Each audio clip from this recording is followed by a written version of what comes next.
Ibu, bapak, saudari, saudara, rekan-rekan muda dan adik sekalian dimanapun kalian berada, bertemu kembali dengan saya Romo Tino SSCC di dalam catatan peziarah.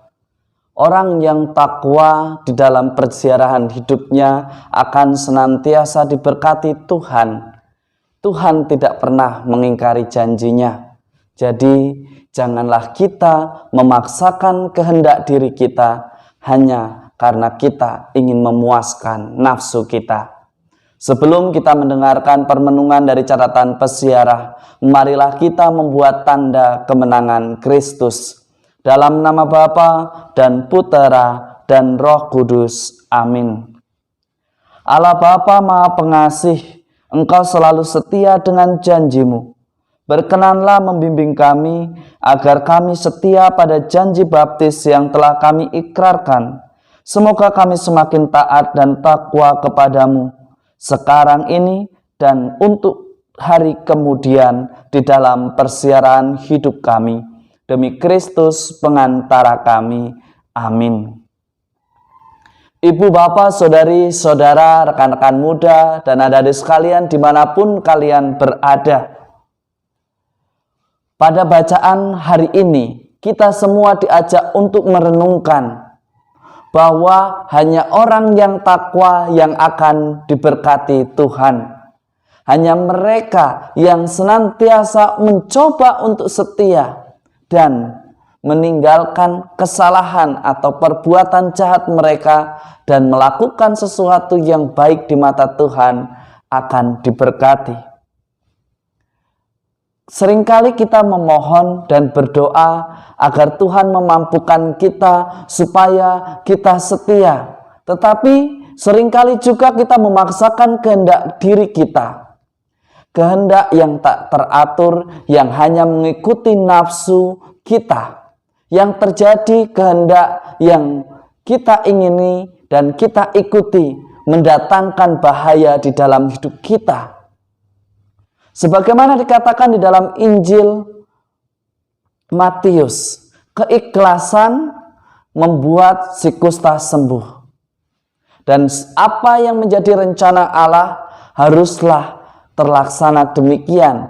Sebagaimana dikatakan dalam kitab Kejadian, ketika Abraham mengusulkan Ismail supaya diberkati dan dia menjadi penerus untuk ahli warisnya, Tuhan mengatakan tidak. Hanya Iska anakmu yang boleh meneruskannya. Seringkali kita memaksakan kehendak hanya karena ingin memuaskan diri kita. Padahal seringkali apa yang menjadi kehendak kita menghantarkan diri dalam bahaya. Anda, saya, kita semua seringkali merasa kuat, merasa tak tersentuh, merasa diri kita sehat. Tetapi hari ini kita diingatkan kembali, jangan kita menjadi budak dari kehendak nafsu kita. Tetapi hendaknya kita menjadi pelayan Tuhan dan membiarkan nama Tuhan semakin dimuliakan. Sebagaimana dikatakan di dalam Mazmur hari ini, orang yang takwa hidupnya akan diberkati Tuhan. Ya, hanya orang yang takwa. Sebagaimana dikisahkan di dalam Injil Matius, ini adalah contoh orang beriman yang takwa pada rencana Allah, yang setia mengikuti apa yang menjadi kehendak Allah di dalam hidupnya. Sangat menarik di dalam doanya. Tuhan, jika Tuhan mau, Tuhan dapat mentahirkan aku. Sikap kerendahan hati, tidak mau mengatur Tuhan, berserah diri, pasrah secara total di dalam menghidupi imannya. Itulah yang membuat mukjizat kesembuhan hadir di dalam hidup si kusta. Tetapi seringkali apa yang terjadi di dalam perjalanan persiaran hidup kita, kita lebih senang mengatur Tuhan. Kita lebih senang mengancam dan menghambing hitamkan Tuhan kita ketika apa yang kita kehendaki tidak sesuai dengan apa yang terjadi pada kenyataan di dalam hidup kita. Jika ingin menghadirkan mukjizat, bertakwalah, taatilah, dan berimanlah secara total. Jangan setengah-setengah. Jangan kita, oh ya Tuhan saya mengakuimu, tapi nanti kalau saya sudah punya waktu, nanti kalau saya sudah melihat faktanya. Beriman bukanlah demikian. Beriman sekali lagi adalah proses menjadi sebuah perjalanan perjumpaan Anda dan saya dan kita semua akan keajaiban dan kebesaran Tuhan yang sungguh nyata di dalam persiaran hidup kita.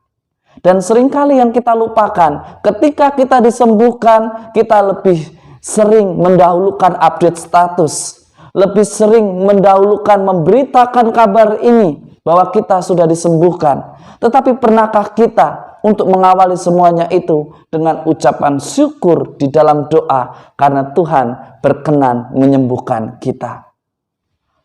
Kita diingatkan, jangan juga kita menjadi sombong rohani ketika Tuhan menjamahmu, menjamahku, menjamah kita semua dan menyembuhkannya.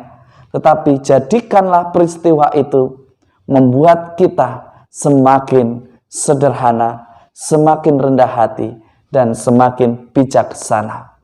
Semoga berkat Tuhan senantiasa melindungi dan memberkati kita dalam nama Bapa dan Putera dan Roh Kudus. Amin.